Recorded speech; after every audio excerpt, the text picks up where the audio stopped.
माता स्वरूपम माता स्वरूपम देवी स्वरूपम देवी स्वरूपम प्रकृति स्वरूपम प्रकृति स्वरूपम प्रणम्यम प्रणम्यम प्रणम्यम प्रणम्यम। बोल माता आदि शक्ति जगजननी जगदमाते की। यहाँ उपस्थित अपने समस्त शिष्यों, चेतनांशों, माँ के भक्तों, श्रद्धालुओं को अपने हृदय में धारण करता हुआ माता आदि शक्ति जगतजननी जगदम्बा का पूर्ण आशीर्वाद प्राप्त करता हुआ अपना पूर्ण आशीर्वाद आप समस्त लोगों को समर्पित करता हूँ।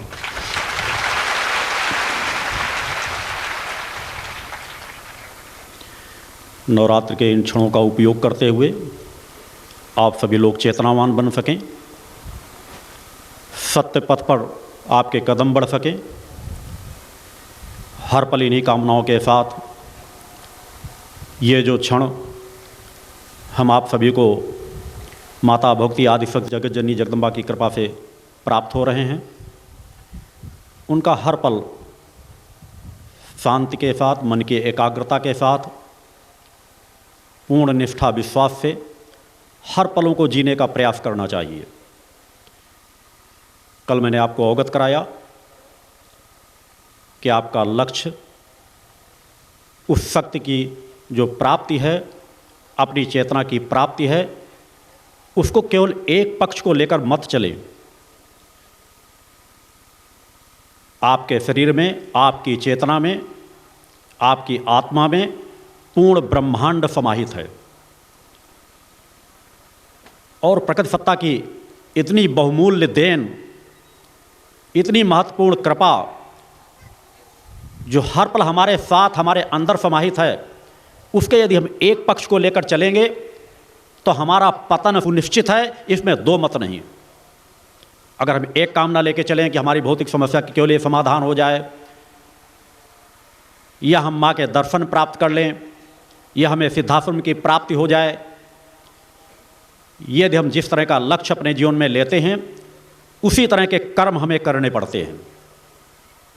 हमारा लक्ष्य पवित्र है, महान है, दिव्य है, बड़ा है, और जब लक्ष्य हमारा बड़ा है तो हमारे बड़े कार्य भी करने पड़ेंगे। कर्मवान बन करके ही हम चेतनावान बन सकते हैं। मैंने अनेकों बार पूर्व के चिंतनों में भी इस विषय में बतलाया है कि अकर्मण्य बन करके प्रकृति सत्ता से, अपने गुरु से कुछ मांगने का प्रयास न करें।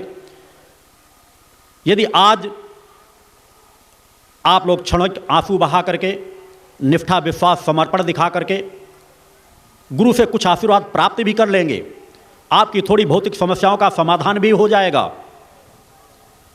तो कल आपको कौन सहारा देगा? आगे आने वाली आपकी पीढ़ी के, आपके बच्चों को कौन सहारा देगा? हमें उस मूल धरातल को मजबूत करना है कि समाज भिखारियों का जीवन न जिए, चेतनावानों का जीवन जी सके, उसे दर दर भटकना न पड़े, उसे एहसास हो कि मेरे अंदर ही मेरे गुरु का मंदिर बना हुआ है, मेरे अंदर ही मेरी माता आदि शक्ति जगतजननी जगदम्बा का मंदिर बना हुआ है, मैं किसी भी पल अकेला हूं ही नहीं।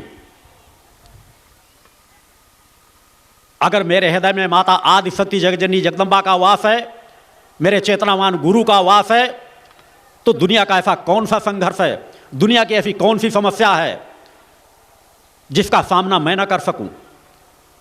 ये हर पल सोच आपके अंदर होनी चाहिए। एक विचार केवल सोच का ही तो परिणाम होता है। जिस प्रकार हमारे अंदर सोच पैदा होगी, हमारा शरीर उसी तरह से कार्य करना शुरू कर देता है। इसका तात्पर्य यह नहीं कि यह कल्पनात्मक सोच है, यह सत्य की सोच होती है। क्योंकि प्रकृति सत्ता ने हमारे अंदर जो सब कुछ समाहित किया है, उसको उजागर करने के यही रास्ते हैं कि हमारे अंदर निष्ठा विश्वास समर्पण हो, एक विचार शक्ति जागृत हो, और वह विचार शक्ति सद्बुद्धि की हो, दुर्बुद्धि की नहीं। और जब विचार शक्ति जागृत होती है तो हमारा शरीर उसी प्रकार से कार्य करने लग जाता है। हमारे शरीर की वो कोशिकाएं उसी प्रकार से कार्य करने लग जाती हैं। काम हो, क्रोध हो, लोभ हो, मोह हो, ये सब कुछ हमारी विचार शक्ति पर हमारे शरीर के अंदर से उपजने लगते हैं। करोड़ों अरबों की संपदा आपके चारों तरफ बिखरी पड़ी हो, मगर आपके अंदर यदि लोभ प्रवृत्ति नहीं आ रही तो उसमें करोड़ों अरबों की संपत्ति से आप एक टुकड़ा भी नहीं उठा सकेंगे। और अगर विचारों ने आपके अंदर लोभ प्रवृत्ति को जागृत कर दिया तो आप बरबस उसे चुराने, उसे उठाने में लग जाएंगे।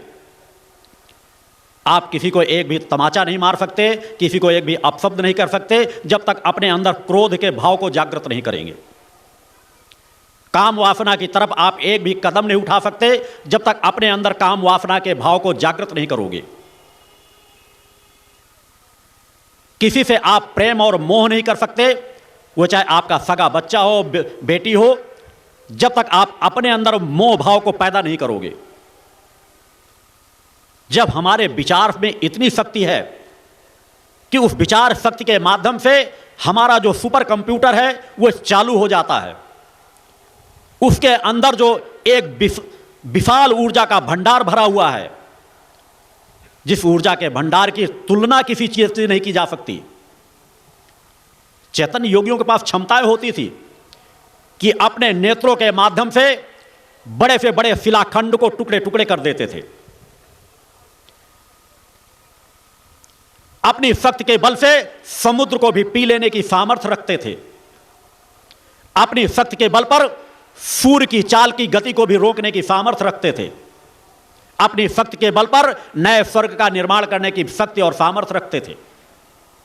तो जो ऋषियों मुनियों के पास था वो सब आपके अंदर भी समाहित है। उन ऋषियों मुनियों ने केवल आशीर्वादों का जीवन नहीं जिया, उन ऋषियों मुनियों ने आशीर्वाद का उपयोग करके अपनी चेतना शक्ति को जागृत की। इतिहास साक्षी है, अनेकों ऋषियों मुनियों ने हमारे देवी देवताओं के दर्शन प्राप्त किए, आशीर्वाद प्राप्त किया, मगर उनके अंदर ठहराव नहीं आया, क्योंकि उन्होंने उतने ही आशीर्वाद को कभी अपने जीवन की पूर्णता नहीं माना। उसे एक पक्ष लेकर के, क्योंकि जो वह विराट सत्ता है जिसका आज तक कोई पार पा सका है, न पार पा सकेगा, उसी विराट सत्ता के हम अंश हैं। हमारे अंदर जो आत्मसत्ता बैठी हुई है, न उसका भी आज तक कोई पार पा सका है, न पार पा सकेगा। इसीलिए ऋषियों मुनियों ने उस कर्म पथ का चयन किया। अनेकों दिव्य साधनाओं को प्राप्त करने के बाद भी वह सतत साधनाओं में रत रहे, अपने शरीर को तपाते रहे, खपाते रहे उस ऊर्जा को प्राप्त करने के लिए, और उस ऊर्जा को प्राप्त करने के बाद वह पूर्णत्व का जीवन जिए। चाहे विश्वामित्र हो, चाहे वशिष्ठ हो, पुलस्त्य आदि, एक से एक ऋषि हमारे हिंदुस्तान ऐसे ही देवभूमि नहीं कही जाती। बड़े बड़े उद्योगपति तो किसी दूसरे देशों में पैदा होते होंगे, मगर इस भारत भूमि में यह ऋषियों मुनियों की भूमि है। पूर्ण ब्रह्मांड हमारे अंदर समाहित है। यह प्रकृति की जो रचना है इसमें भी पूर्ण ब्रह्मांड की शक्तियां समाहित है। जिस तरह हमारे हृदय में हमारा शरीर है, चरण है, हमारा पेट है, हमारा वक्षस्थल है, हमारा मुख है, हमारा मस्तिष्क है, इसके अलग अलग प्रभाव हैं, अलग अलग कार्य क्षेत्र हैं।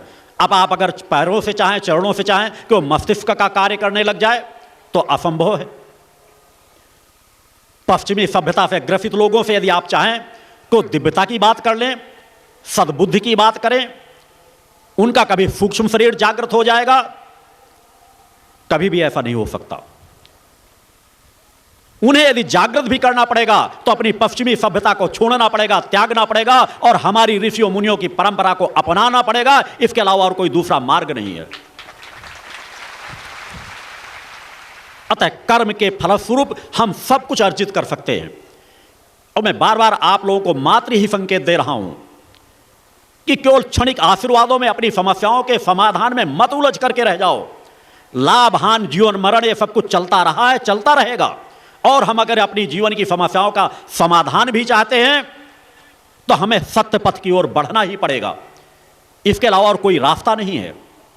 नहीं, सतत जो मानसिक विकलांगता आती जा रही है, आपकी चेतना के, आपके आवरण में जो पर्दे पड़ते चले जा रहे हैं, एक न एक दिन उनको निकालना ही पड़ेगा, उनको हटाना ही नहीं पड़ेगा, अन्यथा आप सभी लोग कीड़ों मकोड़ों की तरह का जीवन जीने के लिए बाध्य हो जाएंगे। अतः कर्मवान बनो।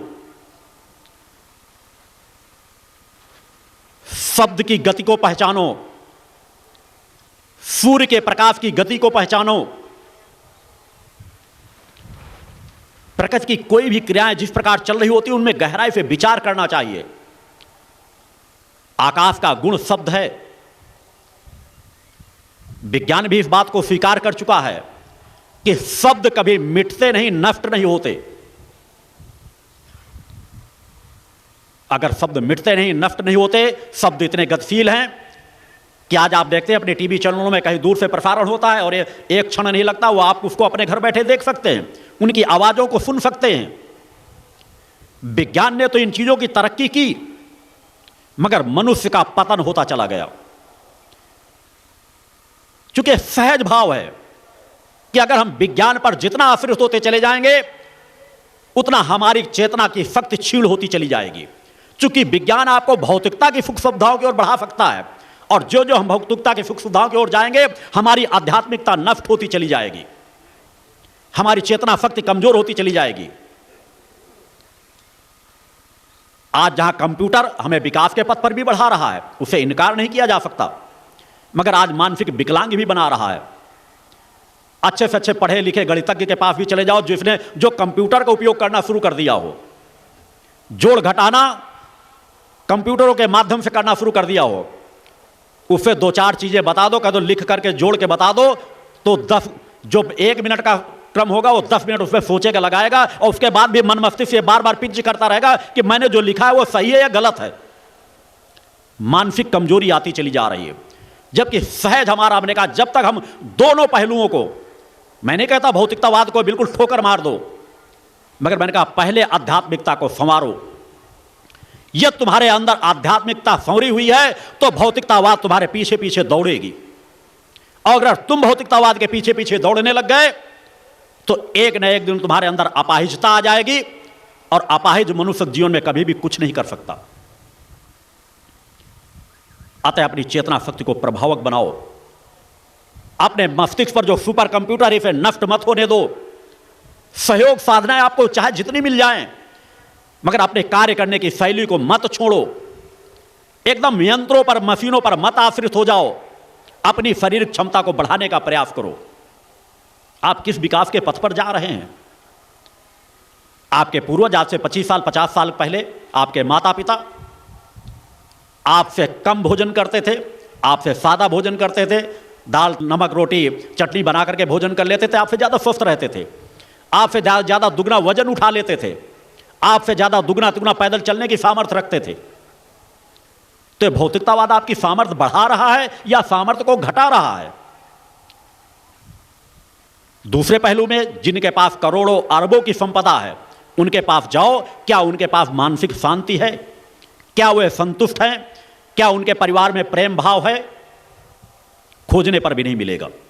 अब आज से 50 साल पहले हम देखें, हमारे माता पिता रहे हों, हमारे बाबा दादा रहे हों, परिवार संगठित रहते थे, संतुलित रहते थे, कम से कम भोजन करके भी वो संतुष्ट रहते थे, एक दूसरे के सुख दुख में ज़्यादा सहभागी बनते थे। आज तो पड़ोसी के बारे में नहीं जानता। महानगरों में चले जाओ, कहाँ क्या हो रहा उनसे कुछ फर्क नहीं है। और पहले किसी अगर गांव में कोई घटना घटित हो जाती थी तो पूरा गांव उसके सुख दुख में सहभागी बनता था। ये मानवीय मूल्यों को जो सतत नष्ट होते चले जा रहे हैं, यदि हमारे मानवीय मूल्य नष्ट हो गए तो हमारे हाथ कुछ नहीं लगेगा। हम एक केवल स्वप्न, जिस तरह हम स्वप्न देखते हैं और जगते हैं तो हमारा सब कुछ बिखरा हुआ नजर आता है, उसी तरह इस विज्ञान के युग में तुम एक स्वप्न की दौड़ में दौड़ रहे हो। जो तुम्हारे संस्कार है, जो तुम्हारी क्षमता है, वह विज्ञान के साथ जुड़ करके उसे भी नष्ट करके जाओगे और जन दर जन तुम पीछे की ओर ही पहुंचते चले जाओगे। अतः कर्मवान बनने का प्रयास करो। धन ही आपको सब कुछ नहीं दे सकेगा। आपके अंदर पहले जीवन में संतोष होना चाहिए। तुम इससे दुखी नहीं हो कि तुम्हारे पास धन संपदा नहीं है। मैं जानता हूं ना तुम बीमार हो, ना तुम्हारे पास आर्थिक तंगी है। तंगी है तो केवल मानसिक तंगी है। तुम दुखी इसलिए नहीं हो कि मेरे घर में कपड़े नहीं, मेरे घर में भोजन नहीं है। तुम दुखी इसलिए हो कि पड़ोसी के घर में कपड़ों का भंडार भरा पड़ा है, पड़ोसी के घर में गाड़ी है, पड़ोसी का लड़का नौकरी करता है, वह बेईमानी भ्रष्टाचार करके 10-10, 20-20 लाख रुपए लाता है, उसका महल बनता चला जा रहा है और मैं झोपड़ी में रह रहा हूं। जब पैदा हुए थे तो क्या लेकर आए थे, और जब शरीर को त्याग करके जाओगे तो क्या लेकर के जाओगे? शरीर चलाने के लिए चाहिए क्या? कभी ये सोच करते हो कि प्रकट सत्ता ने हमें भेजा किस लिए है? हमारा धर्म, कर्म और कर्तव्य क्या है? एक सोच पैदा करो, एक विचार पैदा करो, और जिस दिन विचार पैदा हो जाएगा तुम झोपड़ियों में भी सुखहाल रहोगे, तुम्हारी समस्याओं का समाधान होगा। शारीरिक जो बीमारियां बढ़ रही हैं वो बीमारियों की वजह से नहीं बढ़ रही। जो हर पल तुम तनाव ग्रसित रहते हो, समस्याओं से ग्रसित रहते हो, हर पल सोच तुम्हारी ऊर्जा नष्ट हो रही है केवल इसी में किस तरह मेरा लड़का नौकरी लग जाए, किस तरह वो भ्रष्टाचार करने लग जाए। हर माता पिता की ख्वाहिश यही रहती है कि जिस विभाग में सबसे ज्यादा भ्रष्टाचार होता हो उसी विभाग में मेरा नौकरी करे बच्चा। कैसी सोच है? कितना पतन में आज समाज जा चुका है। मैं कह रहा हूं 1000 व्यक्तियों को खड़ा कर लो, उनमें शायद 1-2 परिवार ऐसा तलाशने में मिल जाएं जो सोचे नहीं मैं अपने बच्चे को अच्छे रास्ते में बढ़ाना चाहता हूं। हर एक के अंदर एक सोच, ऐसे रास्ते में मेरा बच्चा बढ़े, ऐसा कार्य मेरा बच्चा करे जिसमें आधा धुंध पैसा है, वो जाई जाए न जाई जाए, किसी प्रकार से आए। जब तुम्हारी दिन रात की ऐसी सोच रहेगी तो अगर कभी तुम्हारे जीवन में कोई समस्या आ जाएगी, कोई जरूरत पड़ जाएगी, तो क्या तुम्हारी प्रकृति सत्ता उस आवाज को सुन सकेगी कि जब तुम्हें अनीति अन्याय के रास्ते में ही जाना है मैं तुम्हारी सहायता भी कर दूंगा? तो इससे तुम्हारे जीवन में तो कुछ भी सुधार नहीं आएगा, तुम और इस ऊर्जा का पतन के मार्ग में उपयोग करोगे।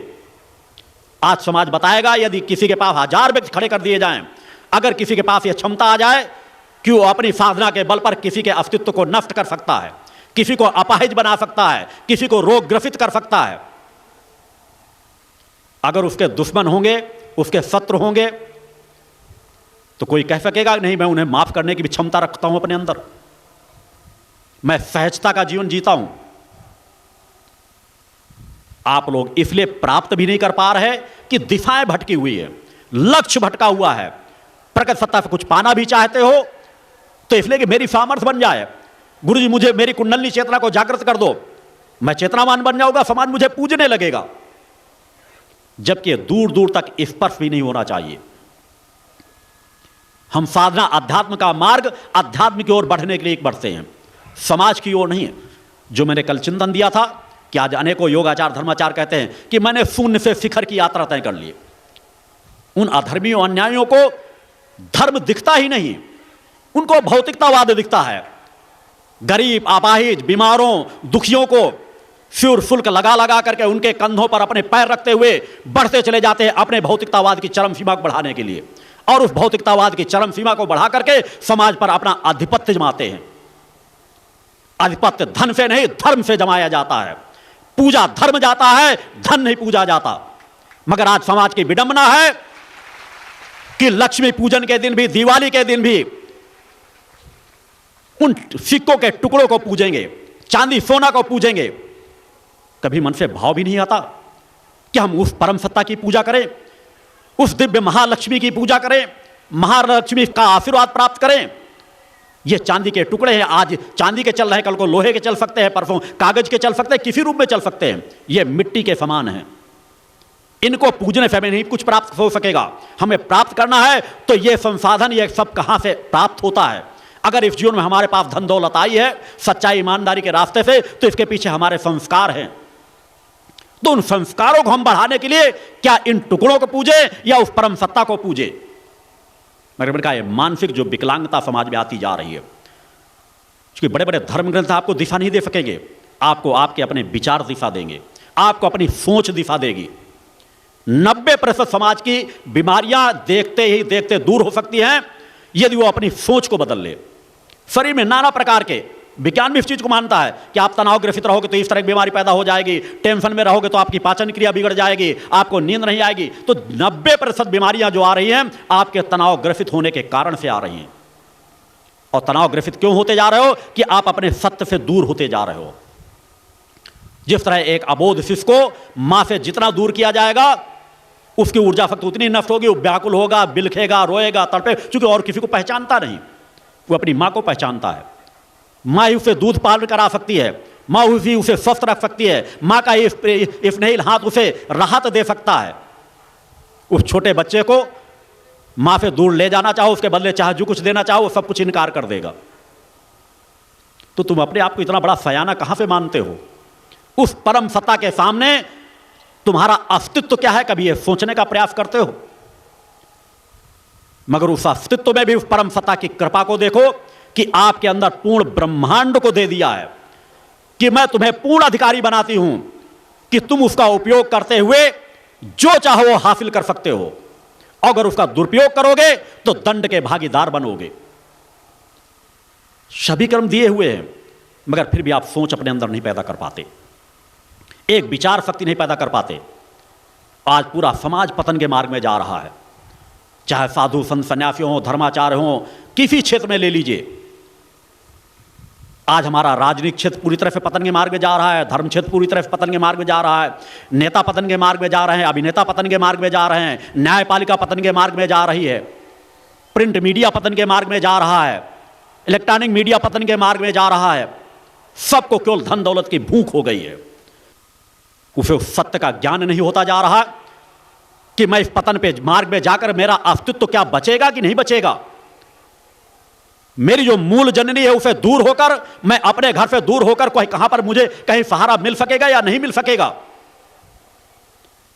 सभी जो समाज की रक्षक कड़ियां हैं सब आज पतन के मार्ग पे जा रही हैं। मात्र 20-25 सालों में इतना अधिक पतन हुआ जिसकी कोई कल्पना नहीं। कोई कह रहा बस विदेशों का हम धन ले आएंगे उससे देश खुशहाल हो जाएगा। अरे जब तक बेईमानी देश के अंदर है, अरबों खरबों की संपदा भी आ जाए तब भी देश कंगाल का कंगाल ही रहेगा। विदेशों को जो संपदा ले गए हैं उसको अगर हम पैर पे ठोकर मार दें, मगर आज ईमानदारी, आज मानवता हम समाज के अंदर भर दें तो आज हमारा देश सोने की चिड़िया 1 वर्ष के अंदर अंदर बन जाएगा। आज भी आप लोग देखते हैं कि कहीं 400 करोड़ पकड़ा जा रहा है, कहीं 500 करोड़ पकड़ा जा रहा है, कहीं किसी के यहां छापा पड़ता है वहां इतना सोना चांदी पकड़ा जा रहा है। 5-5 हजार वेतन पाने वालों के यहां 500-500 करोड़ की प्रॉपर्टी पकड़ी जा रही है। अभी हाल का कॉमनवेल्थ गेम हुआ, आप सभी लोगों को मालूम है कि बेईमानी का, भ्रष्टाचार का कितना बोलबाला रहा। यह 50 करोड़ भारतीय जनता के मुंह पर एक तमाचा था कॉमनवेल्थ गेम। आज हमारा समाज भुखमरी का शिकार है और हम विश्व को दिखाना क्या चाहते हैं कि हमारा भारत कितना विकासशील हो गया है। कोई इंडिया साइनिंग का नारा दे रहा है, कोई कॉमनवेल्थ के नाम पे विकासशील अपने आप को दिखाना चाह रहा है। देखना है तो गांव के अंदर जाओ, उस गरीब जनता को देखो जो महानगरों में भी रह रही है, एक एक समय के लिए भोजन के लिए मोहताज है। मगर आज अधर्मी अन्यायी नेताओं को इससे कुछ मतलब नहीं, उनके पास सोचने समझने की शक्ति ही नहीं है, क्योंकि मानसिक रूप से विकलांग हो चुके हैं। हमारे समाज का पतन क्यों हो रहा है? इसलिए कि हमारी सोच उस दिशा में नहीं जा रही। अगर सोच जाती है तो हम सत्य के साथ खड़े होना नहीं चाहते, सत्य की आवाज को उठाना नहीं चाहते। कभी हमारे एक बोतल शराब में हम अपनी ऑटो का सहयोग दे देते हैं, कभी चंद टुकड़ों में हम अपने आप को बेच देते हैं और बेचते ही उन बेईमानों के हाथों में बिक जाते हैं। देश का इस तरह से न कल्याण होगा, न मानवता इस तरह से बच सकेगी। मानव के अंदर मानवीय मूल्यों की स्थापना करने की जरूरत है।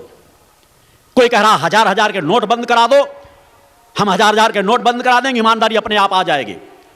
जब तक ये बेईमानी है तो 1000-1000 के नोट बंद करा दो, चाहे जो बंद करा दो, दुनिया में किसी के पास सामर्थ्य नहीं जो समाज में हो रहे भ्रष्टाचार पतन के मार्ग को रोक सके।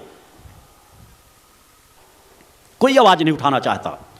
जब तक तुम सत्य के साथ, जो मैंने कल कहा कि तुम्हें सत्य की शरण गहना ही पड़ेगा, सत्य वक्ता बनना ही पड़ेगा, उसके लिए तुम्हें अपना चाहे जो कुछ चीज अपने आप को कुर्बान कर देना पड़े। देश की सामान्य आजादी के लिए देश के अनेकों सपूत हफ्ते हफ्ते फांसी पर झूल गए, उन कष्टों को सहा जिसको याद करके ही आज हमारे आंसू निकल आते हैं।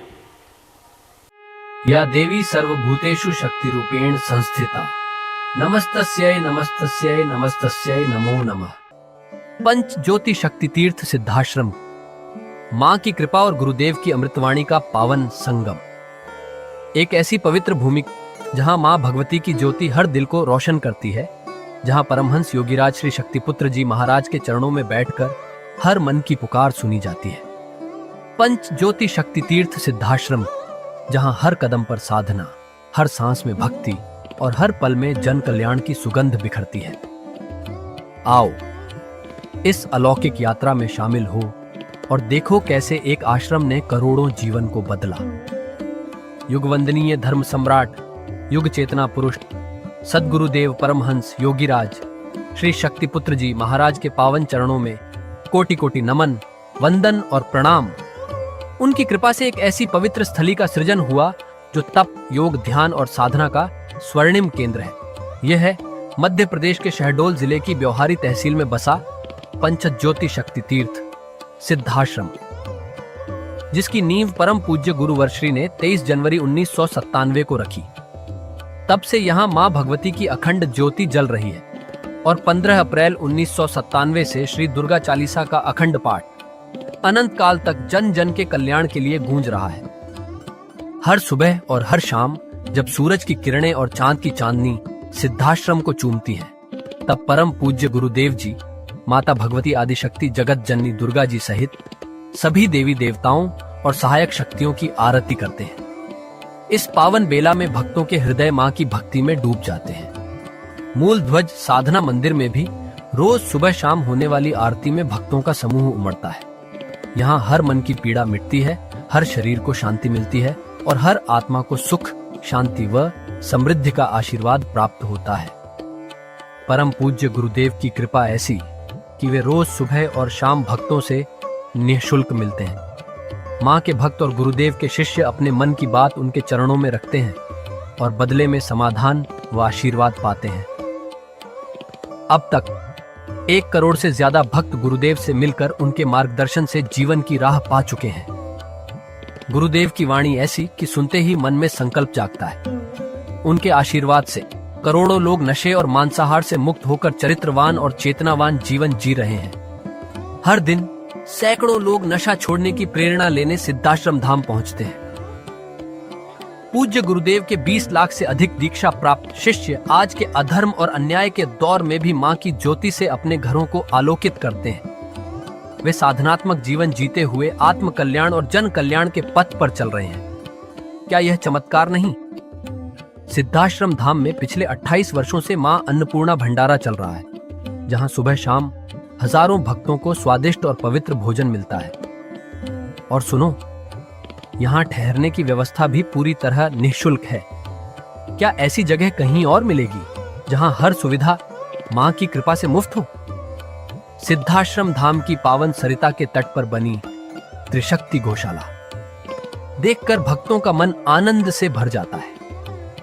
हर महीने शुक्ल पक्ष की अष्टमी को गौ सेवा समर्पण दिवस मनाया जाता है, जब परम पूज्य गुरुदेव और पूजनीय शक्तिमयी माता जी अपने हाथों से गायों को रोटी खिलाते हैं। यह दृश्य देखकर हर भक्त का हृदय गदगद हो उठता है। गौशाला के पास ही स्वामी श्री राम प्रसाद आश्रम जी महाराज की समाधि मन को शांति देती है और पास ही दानवीर गुफा स्थल हर किसी को असीम शांति का अनुभव कराता है। हर साल शारदीय नवरात्र में सिद्धाश्रम धाम में शक्ति चेतना जनजागरण शिविर का भव्य आयोजन होता है। लाखों भक्त यहाँ योग, ध्यान और साधना सीखते हैं, गुरुदेव के चेतनात्मक चिंतन को सुनते हैं और माँ की अलौकिक आरती का आनंद लेते हैं। माँ की कृपा और गुरुदेव का आशीर्वाद पाकर हर भक्त धन्य हो उठता है। 23 जनवरी सिद्धाश्रम स्थापना दिवस एक और पावन अवसर है। इस दिन अखिल भारतीय सिद्धाश्रम दौड़ प्रतियोगिता, योग भारती सामूहिक विवाह और शाम को सुर संध्या व कवि सम्मेलन का आयोजन होता है। क्या मजा है जब भक्ति और संस्कृति का ऐसा संगम देखने को मिलता है। सिद्धाश्रम धाम का जनसंपर्क कार्यालय हर जानकारी का खजाना है। यहाँ से मासिक सिद्धाश्रम पत्रिका और साप्ताहिक संकल्प शक्ति अखबार मिलता है, जिसमें गुरुदेव की ऋषिवाणी और प्रेरक लेख पढ़ने को मिलते हैं। और हाँ, यहाँ माँ के प्रसाद के रूप में शक्ति जल भी निःशुल्क मिलता है। इस शक्ति जल ने करोड़ों लोगों को नशे और बीमारियों से मुक्त कर चेतनात्मक ऊर्जा दी है। क्या यह माँ की कृपा नहीं? जन कल्याण का एक और अनुपम उदाहरण है निःशुल्क वस्त्र सहायता केंद्र, जहां लाखों जरूरतमंदों को कपड़े दिए गए हैं। यह सिलसिला आज भी अनवरत चल रहा है। सिद्धाश्रम धाम में पौधारोपण का भी बड़ा काम होता है। परम पूज्य गुरुदेव जी महाराज एवं पूजनीय शक्तिमयी माता जी स्वयं समय समय पर पौधारोपण करके पर्यावरण को बढ़ावा देते हैं। सिद्धाश्रम धाम में अनेक प्रकार के फल, फूल और औषधियों के हजारों पेड़ों की हरियाली देखकर मन प्रसन्न हो जाता है। सिद्धाश्रम धाम में विभिन्न प्रकार की हरी सब्जियां उगाई जाती हैं, जो निःशुल्क चल रहे मां अन्नपूर्णा भंडारे में प्रयोग की जाती है। परम पूज्य गुरुदेव जी ने मानवता, धर्म रक्षा और राष्ट्र रक्षा के लिए 3 धाराएं बनाई हैं। भगवती मानव कल्याण संगठन, पंचज्योति शक्ति तीर्थ सिद्धाश्रम और भारतीय शक्ति चेतना पार्टी 15 मार्च 1995 को बने। भगवती मानव कल्याण संगठन के 1 लाख से ज्यादा कार्यकर्ता नशा मुक्त, चरित्रवान और परोपकारी समाज बनाने में जुटे हैं। संगठन का नशा विरोधी आंदोलन इतना प्रभावी है कि पिछले कुछ सालों में 2000 से ज्यादा अवैध शराब माफियाओं पर कार्रवाई हुई। संगठन के समर्पित और कर्मठ कार्यकर्ता दिन रात इस मिशन में लगे हैं। Siddhashram Ayurveda and food products के जरिए शुद्ध दवाएं और खाद्य पदार्थ बनाए जाते हैं। इन्हें लेने या व्यापार के लिए एजेंसी पाने के इच्छुक लोग संपर्क कर सकते हैं। आओ सिद्धाश्रम की इस पावन यात्रा का हिस्सा बनो। यहाँ माँ का अखंड गुणगान सुनो, साधना में डूबो और परम पूज्य गुरुदेव के दर्शन कर जीवन को धन्य करो। भगवती मानव कल्याण संगठन तुम्हें मानवता, धर्म और राष्ट्र की सेवा में शामिल होने का सादर न्योता देता है। जय माता की, जय गुरुवर की। जय मां, जय मां।